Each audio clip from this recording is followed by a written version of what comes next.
नमस्कार दोस्तों, बहुत बहुत स्वागत है आप सभी का आपके अपने इस YouTube चैनल विजिटेरिया में। दोस्तों मैं हूं एडवोकेट मंजीत त्रिपाठी। दोस्तों आज के इस वीडियो में हम लोग बात करेंगे कि आप अपने अकाउंट को रेगुलर करवाना नहीं जानते हैं। बहुत से ऐसे लोग हैं जिनको कि ये नहीं पता है कि अकाउंट को रेगुलर कैसे कराते हैं।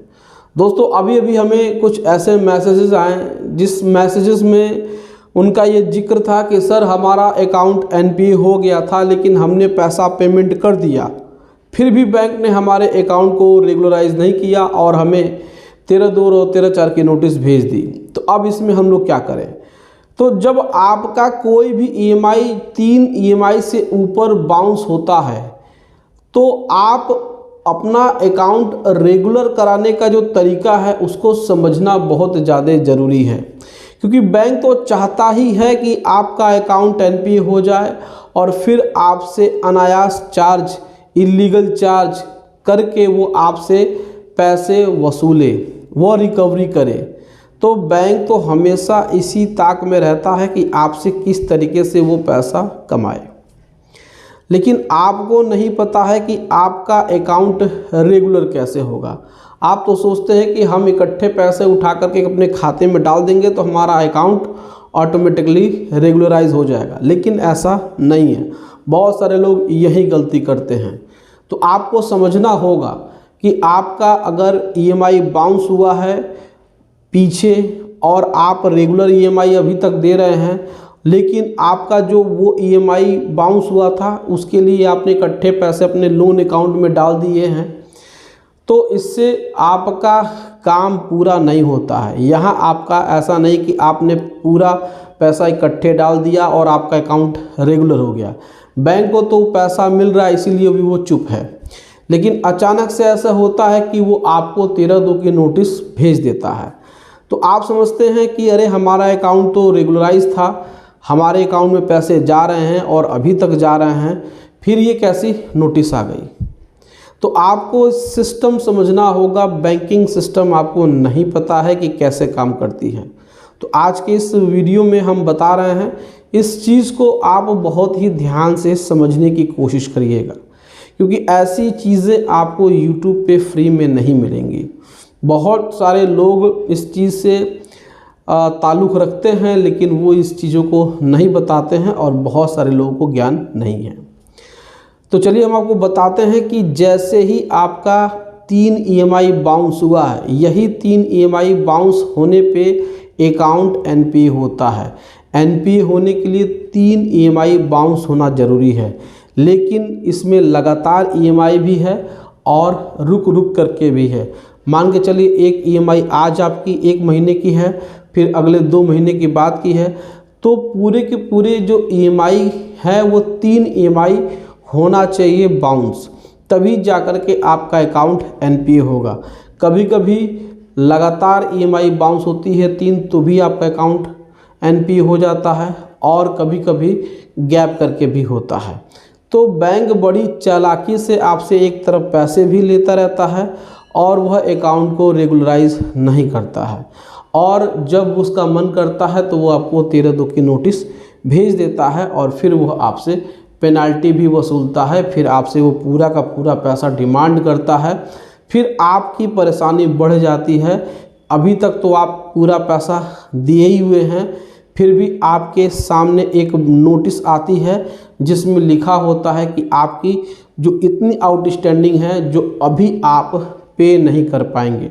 मान के चलिए कि आपने होम लोन में 20 लाख रुपए लिए थे और आपकी ईएमआई बाउंस हो गई थी, लेकिन आपने उसको बाद में भर भी दिया, लेकिन यहाँ पर किसी भी प्रकार से बैंक से आपने कोई भी रिटर्न में उनसे कंफर्मेशन नहीं लिया। तो यही जो रिटर्न में कंफर्मेशन है वो कैसे लेते हैं? अब मान के चलिए कि आपकी पिछली ईएमआईज़ बाउंस हो गई थी 4-5, आपने उसको पेमेंट नहीं किया, लेकिन आप अपनी आगे की किस्तें जारी रखते हैं, पेमेंट करते जाते हैं, लेकिन अचानक से एक दिन आपको बैंक 13/2 की नोटिस भेज देता है। उस 13/2 की नोटिस में लिखा होता है कि उस 20 लाख का जो आउटस्टैंडिंग है वो बढ़ करके 22 लाख 23 लाख हो गया है।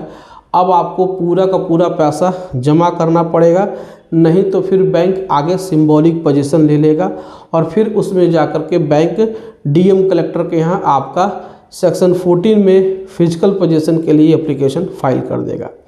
अब ऐसे कंडीशन में आपके सामने समस्या ये हो जाती है कि अभी तो ईएमआई दे ही नहीं पा रहे हैं, तो फिर से 22-23 लाख रुपया कैसे दे दें, अभी तक जो हमने पेमेंट किया था वो पैसा कहाँ गया।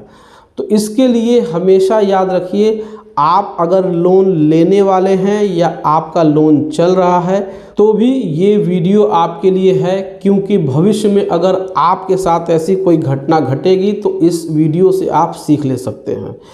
कभी भी आपकी 3 ईएमआई बाउंस होती है तो पहले तो आप स्टेटमेंट निकाल लीजिएगा अपने लोन अकाउंट का, और उसके बाद आप बैंक को मेल करिए और साथ ही साथ एक रिक्वेस्ट एप्लीकेशन खुद ले जा करके बैंक के ब्रांच मैनेजर को दीजिए।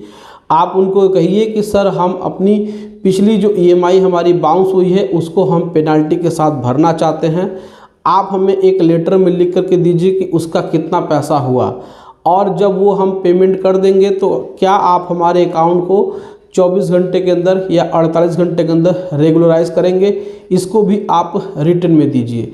देखिए बैंक अमूमन ऐसा करते हैं कि वो आपको लिखित में देते हैं कि आपका इतना बकाया है, इतना आप पेमेंट करेंगे तो इतने घंटे के बाद आपका जो अकाउंट है वो रेगुलराइज हो जाएगा। बहुत सारे लोग ज्ञान देते हैं कि बैंक ऐसा नहीं करते हैं, तो ये गलत बात है। आप बैंक के कस्टमर हैं, बैंक को ये सर्विस देना उनकी बाध्यता है, उनकी लायबिलिटी है, उनका दायित्व है, उनकी ड्यूटी है, वो ज़रूर आपको लिखित में देंगे। अगर आप अवेयर हैं, अगर आप अपने लोन खाते को लेकर के अवेयर हैं और आप जागरूक हैं तो वो ज़रूर करेंगे। ऐसी प्रक्रिया आप अपनाएंगे तो बैंक आपको हिसाब किताब भी सही तरीके से बताएगा, और फिर जब वो कन्फर्मेशन लेटर आपको मिल जाता है तो आप अपनी बाउंस हुई ईएमआईज़ को पे कर दीजिए और वहाँ से रिसिप्ट ले लीजिए। जैसे ही आप रिसिप्ट ले लेंगे 48 घंटे के अंदर में आपको मेल आ जाएगा कि आपका अकाउंट सक्सेसफुली स्टैंडर्ड हो गया है, अब आपके ऊपर कोई भी पेनल चार्जेस नहीं लगेंगे। लेकिन आप अपनी मर्जी से, अपने मन से बैंक को बिना बताए अपने लोन खाते में पैसा डाल देंगे तो बैंक को तो पैसा मिल ही जाएगा, वो उसको आगे पीछे करके एडजस्ट कर देगा, लेकिन फिर भी आपके ऊपर वह 13(2) 13(4) की कार्रवाई करेगा, सरफेसी एक्ट्स की प्रोसीडिंग स्टार्ट कर देगा, और खुदा न खास्ता कि वो आपके घर की नीलामी के लिए भी नोटिस इशू कर दे। तो जानकार बनिए और बैंक से बिना बातचीत किए पैसा आप जमा मत करिए। हमारे पास जो मैसेजेस आए हैं उनमें उनको बहुत सारी दिक्कतें हो रही हैं, लेकिन इसके लिए भी मैंने उनको उपाय बता दिया है, उनको एडवाइस दे दिया है। तो दोस्तों आप भी अपने लोन अकाउंट से संबंधित अगर कोई भी इस तरीके से प्रॉब्लम है तो आप उसको सॉल्व करने की कोशिश करिए, और बैंक से बात करने के बाद ही आप अपना पैसा अपने लोन अकाउंट में जमा कराइए। तो दोस्तों ये जानकारी आपको कैसी लगी आप हमें कमेंट करके अपनी राय ज़रूर बताइए। वीडियो अच्छी लगी हो तो वीडियो को एक लाइक ज़रूर कर दीजिएगा, इसे अपने दोस्तों और रिश्तेदारों में शेयर कर दीजिएगा, और हमारे चैनल को सब्सक्राइब करके हमें सपोर्ट ज़रूर प्रदान करिएगा। दोस्तों अगर आपने भी किसी भी बैंक से कोई भी लोन लिया है और बैंक वाले आपको परेशान कर रहे हैं, आपको लीगल एडवाइस की ज़रूरत है, तो आप स्क्रीन पे दिए हुए हमारे व्हाट्सएप नंबर पे संपर्क कर सकते हैं और घर बैठे ही लीगल एडवाइस ले सकते हैं। तो दोस्तों मिलते हैं अगली वीडियो में एक नए टॉपिक के साथ, तब तक आप अपना और अपने पूरे परिवार का ध्यान ज़रूर रखिए। Thank you so much. जय हिंद दोस्तों।